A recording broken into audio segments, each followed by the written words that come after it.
ஏன் புரட்டாசி மகாலய அமாவாசை ரொம்ப சிறப்பு மிக்கதுன்னா, நம்மளோட முன்னோர்கள் நம்ம வீடு தேடி வந்து நாம குடுக்குற தர்ப்பணத்தை ஏற்றுக்கொள்கின்ற ஒரே அமாவாசை புரட்டாசி மகாலய அமாவாசை தான். மகாலய பட்சத்தோட இந்த 15 நாட்களும் முன்னோர்கள் நம்மளோடயே தங்கியிருப்பதாக ஐதீகம். இந்த 15 நாட்களும் தர்ப்பணம் கொடுக்க முடியாதவங்க புரட்டாசி மகாலய அமாவாசை அன்னைக்காவது தர்ப்பணம் கொடுங்க. பித்ரு தோஷம் நீங்கி முன்னோர்களோட ஆசி உங்க குடும்பத்துக்கு பரிபூர்ணமா கிடைக்கும். வர ஞாயிற்றுக்கிழமை புரட்டாசி மகாலய அமாவாசை வருது. சூரிய உதயத்திற்கு பின்னாடி தான் தர்ப்பணம் கொடுக்க ஆரம்பிக்கணும். அதே மாதிரி பகல் 12 மணிக்குள்ள தர்ப்பணம் கொடுத்து முடிச்சிடணும்.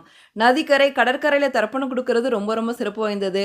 இல்லை எங்களால் அங்கெல்லாம் போக முடியாது அப்படிங்கிறவங்க வீட்டிலேயே உங்க முன்னோர்களோட பேரை சொல்லி எள்ளும் தண்ணியை இறைச்சிட்டு படையல் போட்டு வழிபாடு செய்யலாம். அமாவாசை அன்னைக்கு பசுமாட்டுக்கு அகத்திக்கீரை கொடுப்பது, ஏழை எளிய மக்களுக்கு தானம் கொடுப்பது ரொம்ப ரொம்ப சிறப்பானது. தானம்ங்கிறது எல்லா நாளுமே செய்யலாம். ஆனால் அமாவாசை அன்னைக்கு செய்கிறது ரொம்பவே சிறப்பு வாய்ந்தது. முடிஞ்ச